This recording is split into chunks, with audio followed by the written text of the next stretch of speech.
പ്രസവശേഷം ഝാർഖണ്ഡ് സ്വദേശികളായ മാതാപിതാക്കൾ കൊച്ചിയിലെ സ്വകാര്യ ആശുപത്രിയിൽ ഉപേക്ഷിച്ച പെൺകുഞ്ഞ് ഝാർഖണ്ഡിലേക്ക്. നിധി എന്ന ആരോഗ്യമന്ത്രി പേരിട്ട കുഞ്ഞിന് ഇനി ഝാർഖണ്ഡ് CWCയുടെ സംരക്ഷണയിൽ കഴിയും. സംസ്ഥാന ശിശുക്ഷേമ സമിതിയുടെ ഉദ്യോഗസ്ഥർ എറണാകുളം സൗത്ത് റെയിൽവേ സ്റ്റേഷനിൽ നിന്ന് കുട്ടിയുമായി പുറപ്പെട്ടു. കുഞ്ഞിനെ സംരക്ഷിക്കാനുള്ള സാമ്പത്തിക സാമൂഹിക പശ്ചാത്തലം മാതാപിതാക്കൾക്ക് ഇല്ലെന്ന് കണ്ടെത്തിയതിനെ തുടർന്നാണ് ഝാർഖണ്ഡ് CWCക്ക് കുഞ്ഞിനെ കൈമാറുന്നത്.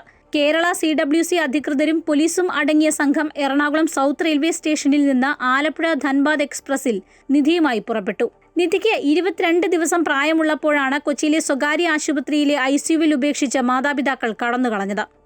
ആശുപത്രി ബില്ല് അടയ്ക്കാൻ പണമില്ലാത്തതായിരുന്നു കാരണം. ഇതോടെ കുഞ്ഞിന്റെ സംരക്ഷണം സർക്കാർ ഏറ്റെടുക്കുകയായിരുന്നു. ഗുരുതര ആരോഗ്യ പ്രശ്നങ്ങൾ ഉണ്ടായിരുന്ന നിധി വിദഗ്ധ ചികിത്സയിലൂടെ ജീവിതത്തിലേക്ക് തിരിച്ചു വന്നു. കുട്ടി ജീവനോടെ ഉണ്ടെന്നറിഞ്ഞതോടെ കുഞ്ഞിനെ തിരികെ വേണമെന്ന ആവശ്യവുമായി മാതാപിതാക്കൾ എത്തി. എന്നാൽ കുട്ടിയെ വിട്ടുകൊടുക്കണമോ എന്ന കാര്യം തീരുമാനിക്കേണ്ടത് ഝാർഖണ്ഡ് CWC ആണ്. ഏറെ അഭിമാനകരമായ ഒരു നിമിഷമാണ്. ഒപ്പം അല്പം ദുഃഖമുണ്ട്. കാരണം മരണത്തിലേക്ക് പോയ കുഞ്ഞിനെയാണ് നമ്മൾ കേരളം വീണ്ടെടുത്തത്. ഝാർഖണ്ഡ് CWC ആണ് തീരുമാനിക്കേണ്ടത് കുഞ്ഞിനെ പേരൻസിന് കൊടുക്കണോ വേണ്ടോ എന്നുള്ള കാര്യം. 6 മാസം പ്രായമുള്ള കുഞ്ഞ് ഇപ്പോൾ ആരോഗ്യവതിയാണ്. വളരെ മിടുക്കായിട്ടിരിക്കുന്നു. അവൾ നമ്മളെ കണ്ടാൽ ചിരിക്കും.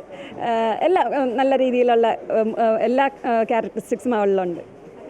ഒരു ആത്മബന്ധം രൂപപ്പെട്ടിട്ടുണ്ട്. പക്ഷേ നമുക്ക് CWCയുടെ നിർദ്ദേശം അനുസരിക്കാതിരിക്കാനാവില്ലല്ലോ. അപ്പോൾ എല്ലാം അവളുടെ ഉത്തമ താല്പര്യത്തിന് വേണ്ടിയിട്ട് നമ്മൾ CWCയുടെ നിർദ്ദേശം പാലിക്കുന്നു. കോട്ടയത്തെ ഫിഷ് ഫാമിൽ ജോലി ചെയ്തിരുന്ന ഝാർഖണ്ഡ് സ്വദേശികളായ ദമ്പതികൾ നാട്ടിലേക്ക് യാത്ര തിരിക്കുന്നതിനിടെ യുവതിക്ക് പ്രസവവേദന അനുഭവപ്പെടുകയും ജനുവരി 29-ന് എറണാകുളം ജനറൽ ആശുപത്രിയിൽ വെച്ച് കുഞ്ഞിന് ജന്മം നൽകുകയുമായിരുന്നു.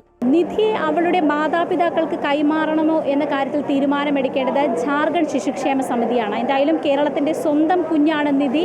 എല്ലാ അനുഗ്രഹ ആശംസകളോടും കൂടിയാണ് അവളെ മലയാളക്കര യാത്രയാക്കുന്നത്. Cameraman P. ശശികാന്തിനൊപ്പം AT അശ്വതി, അമൃത ന്യൂസ്, കൊച്ചി.